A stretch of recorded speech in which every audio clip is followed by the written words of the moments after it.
Money FM 89.3, the best of the afternoon update. Money FM 89.3. Good Monday afternoon to you.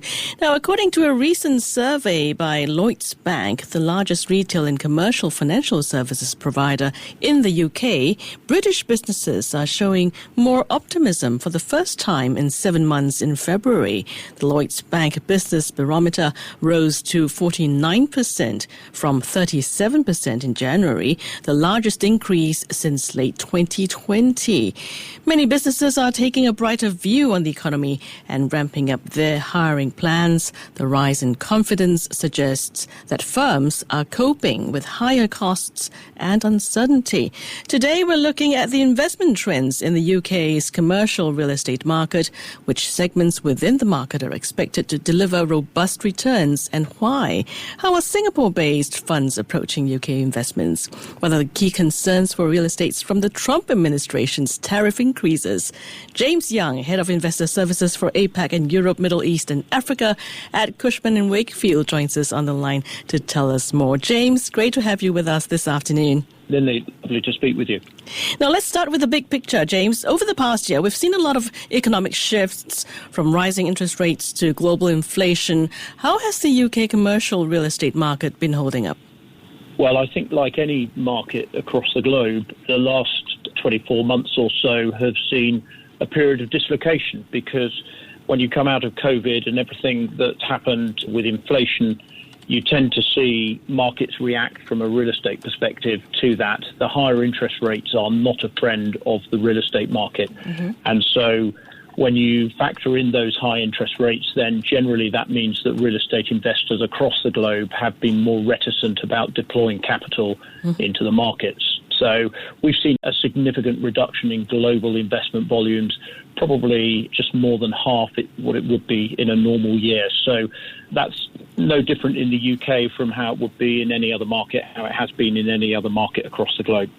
James, I've actually come across an article saying that the UK's property scene saw investments of £1.5 billion from Singapore investors in 2024, which is a 25% year-on-year increase from 2023. So when we talk about overseas investors, especially those from Singapore, is there anything that's driving their interest in the UK right now?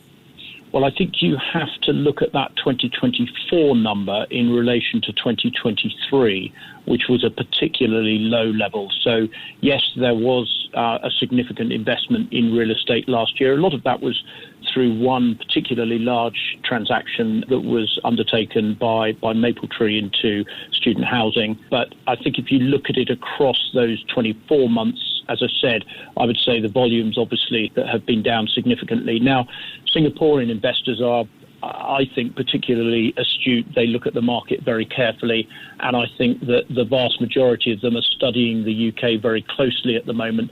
The UK has seen a reduction in interest rates that's come through in the last 9 months or so, and that is placing it quite well for future investment from global investors and obviously Singaporean ones as well. Talking about investment opportunities, we've been hearing about opportunities in the northern powerhouse cities like Manchester and Birmingham, which are thriving due to increased infrastructure investments and tech sector job growth. So are we seeing overseas investors shifting focus from London to these areas? London is always going to be the stopping off point, I would say, for any investment into the UK. But for many, many investors, it's the place to actually, put your initial roots down. And let's not forget that London has a great attraction anyway to people from across the globe, and Singaporeans are no different in that respect. Having said that, the markets to the north of England and indeed into Scotland as well are proving attractive. There has been a lot more investment, both private sector and public sector, into those areas. And we're seeing that starting to come through in increased investment as the volumes start to return in the UK generally. Okay, let's talk about asset types. Which sectors are currently the strongest? Which ones are generating the most interest right now? Is there still appetite for office space, or are we talking more about logistics or, as you mentioned earlier, student accommodation or even alternative assets like life sciences? Well, offices always used to be the largest sector And we only need to look at what's happened, as I said, as we've come out of COVID. The office sector has had, significant headwinds, particularly coming out of the US. Return to office in the US was incredibly difficult. And to a certain extent, investors shied away from the office sector because of some of that sort of contagion, if you like, around the sector that had been perceived. I actually think offices have been oversold to a certain extent, and I think there are opportunities in that sector. Certainly, as you look at the UK, the occupier market, and let's not forget, it's the occupiers who are the barometer of how strong any sector is going to be. They're the ones who pay the rent at the end of the day. The office sector in the UK has been very strong in the last 12 months or so. Increase in take-up of space, companies paying more for the offices that they want in order to have the space that they need to get their staff back into the office. So we've seen rental increases in many of the cities across the UK, and London's led the way in that respect. So I think offices are an area that I would be looking at closely. Logistics, for the fundamentals around logistics, the increasing requirement for logistics space because of the increase in e-commerce will continue to be important. Retail actually has had a bit of a comeback across the globe in many ways because retail has sort of plateaued good way post, obviously, the issues around, people shopping as opposed to e-commerce. And then, as I said, the living sector, of which student accommodation is one small bit, is also going to be an area that a lot of people look at. And the UK has a particularly sure living sector, and so there are opportunities there for investors. I see. Sustainability, ESG, it's a big factor in today's investment decisions. How important is ESG for overseas investors in UK commercial real estate? I think that depends where the money is coming from then. If you look at investors coming out of Singapore, they look at ESG very, very carefully, and not just because when they're investing into the UK, they need to, because the government regulations, the requirements are there that obviously real estate has to play its part in ensuring that we move towards a more sustainable world. So, investors from Singapore are, as I said, very astute, and they're looking at that side of it. Investors from across the globe, the most investment coming into the UK actually probably coming from the US or US headquartered type entities. Many of them have offices in London, of course, and they're, I would say, continuing to look at sustainability, although obviously in the current political environment, that is an issue that's perhaps shifting at the moment. Okay, and of course, with any opportunities, they come with challenges. So what are some key risks and regulatory considerations that overseas investors, particularly those from Singapore, should be aware of? Well, I think the risks obviously depend upon, the return profiles that you want to have as an investor. And I think the UK has the full range that you would expect from a very mature market for any particular investor. So, you've got high demand markets where core money will move to, and that is coming back into the market, where you've got, very good quality stock, secure income from good quality occupiers. So you've got that opportunity. I think the more opportunistic funds who want, they want a higher return, are looking at opportunities to invest and put capital expenditure into investments where you can potentially move a particular asset into a better position, either from a sort of sustainability perspective or indeed from a just opportunity to release perspective. So, in other words, refurbishment options, the opportunity to invest into something and therefore get a higher return because you're taking more risk around that investment. So you've got the full range there for any investment fund, and Singapore has its investors across that particular range. In recent days, we're hearing a lot about the higher rates of UK stamp duty tax that will kick in April.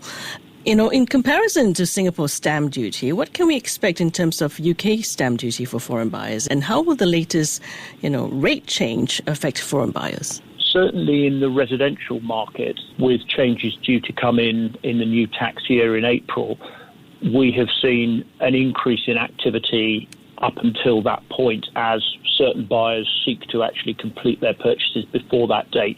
Post that date, you move into a new world. And I think, in all honesty, we're going to have to see how the UK government responds to the existing conditions that there are.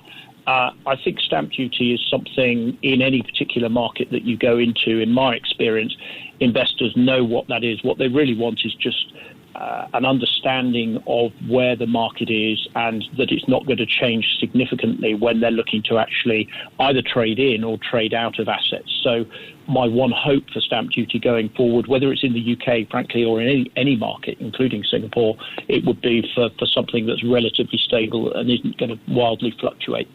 Okay, James, looking ahead, are there particular sectors or asset types in the UK that you believe will outperform in the next 3 to 5 years? Where overseas investors are concerned, that is. Yeah, absolutely, Lena. You've got to look at the fundamentals, and the fundamentals around a number of the sectors are better now than they have been for probably a couple of years. And I think that's around the occupier strengths, as I said before. They're the ones that pay the rent, and therefore you've got to look at where those areas are particularly strong. So I think the office market, as I said before, does provide opportunity for people. I think logistics remains positive, as it has been, since we've come out of COVID, and I think the living stroke residential sector is a key one as well, whether that's in the core sort of build to rent housing side of things, or whether it's in some of the more sort of niche areas such as student accommodation or indeed senior living. I mean, there's an aging population in many countries across the globe, and I think there's a big opportunity in the senior living sector. Very interesting insights, James. Before we wrap up, do you have any advice for Singapore investors looking to enter or expand in the UK market?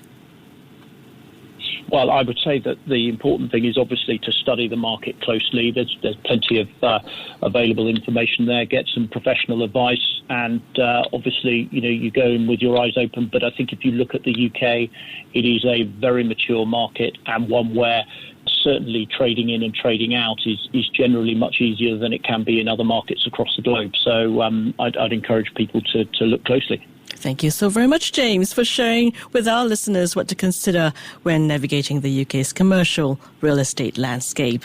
Thank you. Thank you, Lynn. Here's James Young, Head of Investor Services for APAC and Europe, Middle East and Africa at global commercial real estate firm Cushman Wakefield. To listen to more great interviews, download our podcasts at audio.sg or download the audio app. That's AWEDIO, audio at the App Store and Google Play.